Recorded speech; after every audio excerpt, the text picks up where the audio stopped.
आता 2012ला जर आपण बघितलं, 2011ला हा नाबार्डचा रिपोर्ट आला होता आणि मग त्या रिपोर्टचा बेस घेऊन आरबीआयने निर्णय घेतला की एमएससी बँकमध्ये जे काही इलेक्टेड रिप्रेझेंटेटिव्ह आहेत, ज्याच्यामध्ये सर्व नेते असतील, काही डायरेक्टर असतील, या सगळ्यांना काढण्यात आलं आणि तिथं हे ॲडमिनिस्ट्रेटर बसवले आले.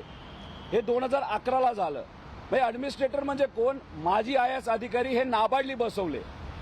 मग 2012ला परत एकदा कन्नडचं टेंडर निघालं, ज्याच्यामध्ये 32 कोटीवरनं व्हॅल्यू 45.95 कोटीवर नेली. तेव्हा सुद्धा टेंडर कुणी भरलं नाही. मग 2012 म्हणजे 30/7/2012ला अजून एकदा टेंडर काढलं आणि त्याची व्हॅल्यू 45.95 कोटी ठेवली. म्हणजे पहिल्यांदा 2009ला टेंडर 32 कोटी, दुसऱ्यांदा 2012ला जेव्हा ॲडमिनिस्ट्रेटर आलं तेव्हा ते टेंडर कितीला निघालं? 45.95 कोटी. आणि 2012ला लगेचच काही महिन्यात त्यांनी टेंडर काढलं 45.95 कोटी. असं तीनदा टेंडर काढलं आणि तिसऱ्यांदा ते टेंडर आम्ही भरलं आणि 45.95 कोटी रुपयापेक्षा 5 कोटी अधिकचे देऊन 50.2 कोटी रुपयाला हे टेंडर आम्ही बारामती ॲग्रोली घेतलं.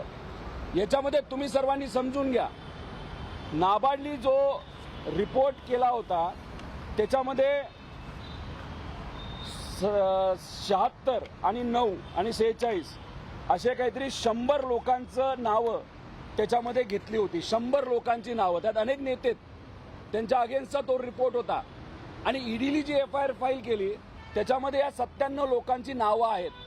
आणि ईडीली जो त्या ठिकाणी FIR केला त्याच्यामध्ये रोहित पवारचं नाव नाही. आणि मी जेव्हा कारखाना घेतला होता तेव्हा तिथं कुठलंही इलेक्टेड बोर्ड नव्हतं. म्हणजे तिथं कुठेही एखादा राजकीय व्यक्ती हा MSC बँकेच्या बोर्डात नव्हता. तिथं माजी अधिकारी होते, माजी IAS अधिकारी होते, जे RBIने बसवलेले आहेत. आता मग तिथे जेव्हा ते टेंडर माजी अधिकाऱ्यांनी आणि ॲडमिनिस्ट्रेटरनी काढलं, ते टेंडर त्यावेळेस बारामती ॲग्रोली घेतलं होतं.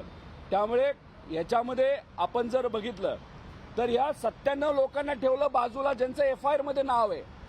आणि मी ॲडमिनिस्ट्रेटर म्हणजे अधिकाऱ्यांच्या काळामध्ये म्हणजे RBIचा जेव्हा कंट्रोल MSC बँकेवर होता तेव्हा मी टेंडर घेतलं आणि मी एकटा अडकलो, नाही तर माझ्या एकट्यावर त्या ठिकाणी. आता isakal.com आहे देशातील नंबर 1 ची मराठी न्यूज वेबसाईट. प्रत्येक अपडेटसाठी isakal.com ला नक्की भेट द्या.